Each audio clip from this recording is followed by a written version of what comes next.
Kwa wiki mbili zilizopita, ndio tunafahamu takriban nchi zote duniani zilikuwa zinashiriki michuano ya kucheza kufuzu kombe la dunia la mwaka 2026. Na michuano hiyo itafanyika kwenye mataifa matatu ambayo ni Marekani, Mexico na Canada. Yes, sasa leo kwenye kipindi chetu cha Sports Angle tutawapisha watu kwenye nchi ambayo iliwahi kutoa ubingwa zaidi ya mara 5. Yes. Na nchi hiyo ni Brazil. Kweli ina mafanikio makubwa kwenye michuano hii ya kombe la dunia ambayo itakuja kufanyika 2026. Kwa mara 5 amechukua ndoo ya kombe la dunia. Sio kwamba alikuwa anachukua mfululizo.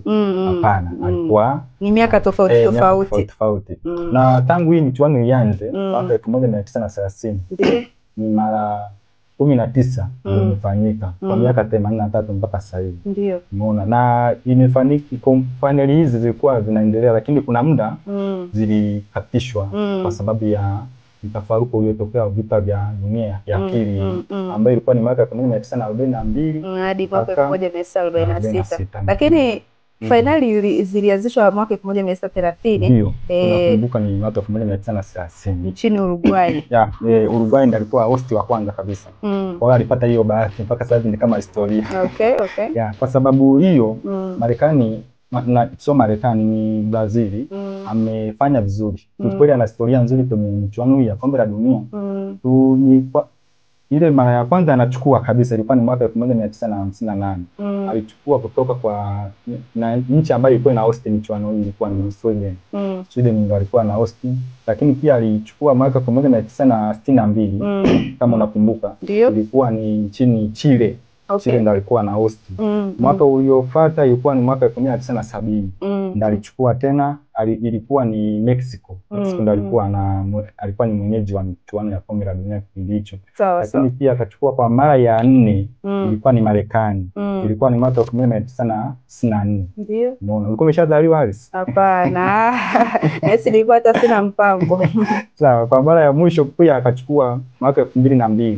Ilikuwa ni Korea. Hapa Korea na Japan walishirikiana wakahost kama itakavyokuwa 2026 ambapo ni Marekani, Mexico na Canada.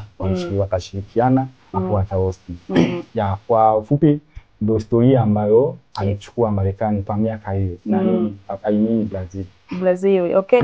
Na sasa kwa takwimu hizo zote za Brazil kutoa ubingwa wa kombe la dunia, unahisi ni vitu gani walikuwa wanavifanya au ni nini kilikuwa kinasababisha mpaka wao wakawa mabingwa wa kutoa kombe la dunia zaidi ya mara 5? Ni kweli Brazil kiukweli kitu cha kwanza wanachokifanya Brazil ni talent. Wana talent kubwa ya wachezaji. Kwamba nchi yao ina vipaji sana.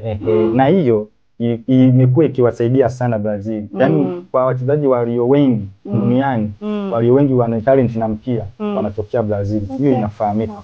Kwa mfano kuna wachezaji ambao walikuwa kwa kipindi hicho, wachezaji kama Pele, wachezaji kama Zico, kina Ronaldo, kina Ronaldinho, wameimbwa sana kwa mataifa tofauti. Hata sasa hivi ukimuuliza mtoto mdogo Ronaldinho anamfahamu, Pele anamjua.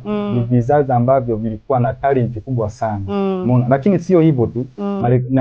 Brazil wana mfumo mzuri wa mafunzo ya soka. Ukiangalia kwenye shule nyingi za Brazil lazima shule iwe na academy au ni academy ambayo inaambatana na mafunzo. Umeona, lakini pia hicho ni na kwa wachezaji wanaocheza unakuta kabisa mchezaji ana mtoto wake anamfundisha kucheza mpira. Kwa hiyo ni kitu ambacho yani ni wanafuata nyayo, iko ni damu. Kwa sasa hivi unaona kuna vipaji vikubwa viko nchini Brazil. Kwa mfano tumwangalia mchezaji kama Rodrigo, kama mchezaji kama Vini Jr, Endrick, akina Rafinha, ni wachezaji wa nchini Brazil. Ni wachezaji wenye vipaji vikubwa sana, wanaimbwa sana na watu kutoka mataifa mbalimbali. Lakini pia uongozi wa nchini Brazil.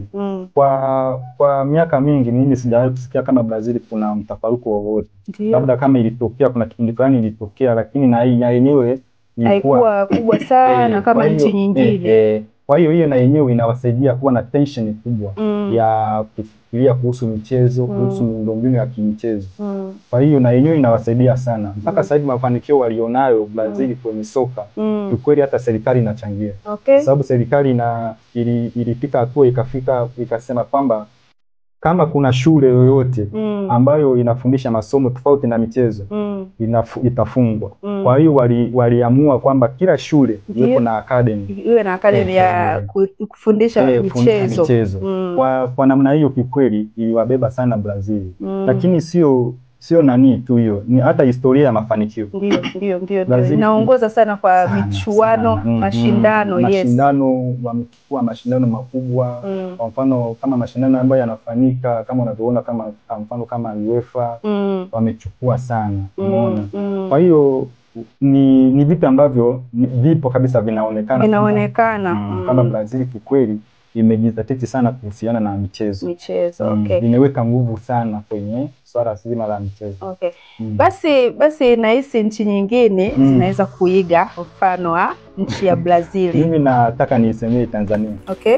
Tanzania kwa sababu ni nchi yetu. Mimi naomba kabisa iige kwa Brazil. Kwa sababu ukija kuangalia miundombinu ya soka hapa Tanzania bado ni michanga sana.